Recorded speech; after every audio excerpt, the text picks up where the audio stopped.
Hello, this is Farhana. কেমন আছেন সবাই? আশা করি যে যেখানে যেভাবে আছেন খুবই ভালো আছেন। আপনাদের সামনে নতুন একটা রেসিপি নিয়ে উপস্থিত হয়েছি আজকে আমি আপনাদেরকে খুবই মজাদার এবং খুবই ইজি একটা রেসিপি হাঁস ভুনা তৈরি করে দেখাবো। একটু ডিফারেন্ট স্টাইলের। আশা করি আমার এই স্টাইলটা আপনাদের পছন্দ হবে।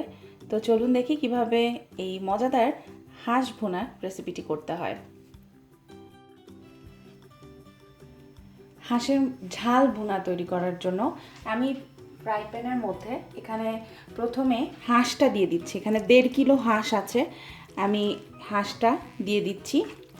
তো এর মধ্যে আমি এখন 1 চা চামচ হলুদের গুঁড়ো, এখানে মরিচের গুঁড়োটা আমি 2 চা চামচ দিচ্ছি। যেহেতু এটা ঝাল ভুনা, এটা সাধারণত আমাদের উত্তরবঙ্গে এই রেসিপিটা করে থাকে, ঠিক এইভাবেই রান্না করে থাকে। আমি এখানে ধনে গুঁড়ো দিয়ে দিচ্ছি 1 চা চামচের মতো। আমার ড্রাই ইনগ্রিডিয়েন্টসগুলো দেয়া শেষ, আমি পরে লবণটা অ্যাড করব। প্রথমে আমি এখানে দিয়ে দিচ্ছি প্রায় 1.5 চা চামচের মতো রসুন বাটা। এখানে আমি জিরার বাটাটা ইউজ করব, আপনারা ইচ্ছা করলে পাউডারটাও ইউজ করতে পারেন, বাট আমার সবচেয়ে ভালো লাগে যদি নিজে ঘরে বেটে তারপরে সেই জিরার গুঁড়ো মানে বাটাটা ইউজ করা যায়। আমি এটা কাঁচা জিরাটাকে একদম ভেজে তারপর বেটে নিয়েছি, সেটা আমি 1.5 চা চামচের মতো দিয়ে দিচ্ছি। এরপর দিয়ে দেব আদা বাটাটা 1 চা চামচ আমি এখানে দিয়ে দেব। এরপর এখানে লবণ দিয়ে দেব, লবণটা স্বাদ মতো আপনারা ইউজ করে নেবেন। আমি এখানে স্কিন সহ হাঁস নিয়েছি, আপনারা ইচ্ছা করলে স্কিনটা ফেলে দিয়েও নিতে পারেন। সো আমি এখন এখানে দিয়ে দিচ্ছি তেলটা দিয়ে দিচ্ছি খুবই সামান্য, 5-6 টেবিল চামচের মতো। আর এখানে দিয়ে দিচ্ছি 1 কাপের মতো পেঁয়াজটা একটু এইভাবে চটকে তারপর দিয়ে দিচ্ছি। 1 কাপের মতো পেঁয়াজ আছে, আমি পরে এইটা মাখিয়ে তারপরে রান্না করব, মাখিয়ে বসিয়ে দেব। পরে কিন্তু আবার আমি পেঁয়াজ দিয়ে বাগার দেব। সো আমি এখন আমার সব ইনগ্রিডিয়েন্টস দেয়া শেষ, আমি এখন হাত দিয়ে এটা অনেকক্ষণ মাখাতে হবে, প্রায় 2-4-5 মিনিটের মতো।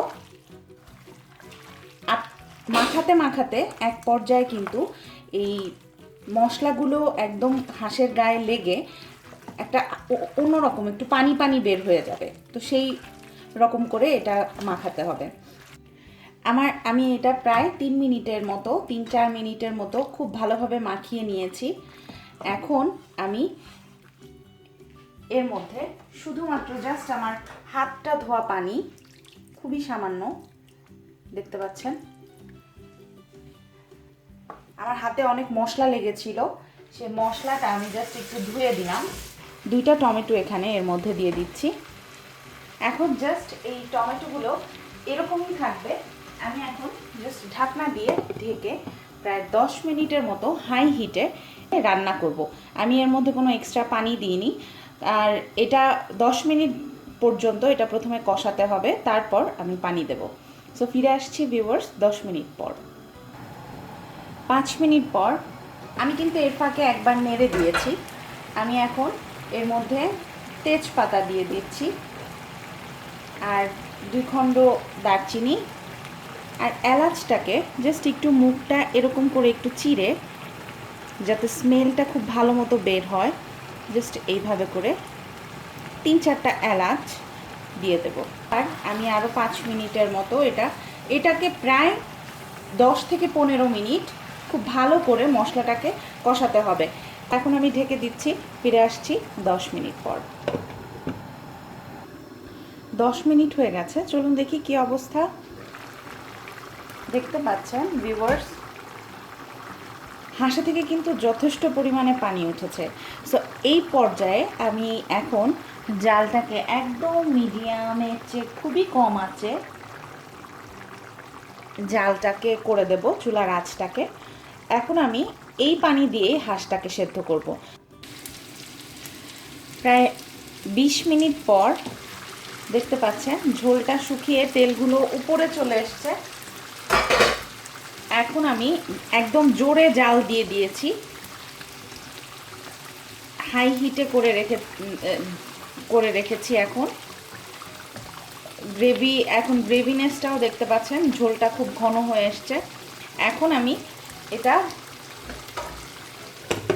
আর একটা চুলায় দিয়ে এর জন্য এখন বাগার দিব।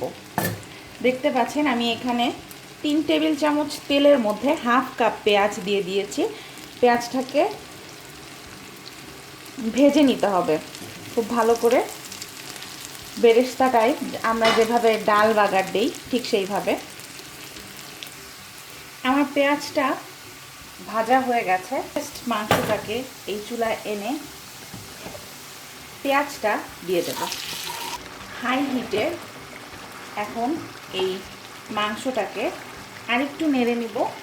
মাংস কিন্তু আমার এখন একদম কমপ্লিট হয়ে গেছে রান্না করা।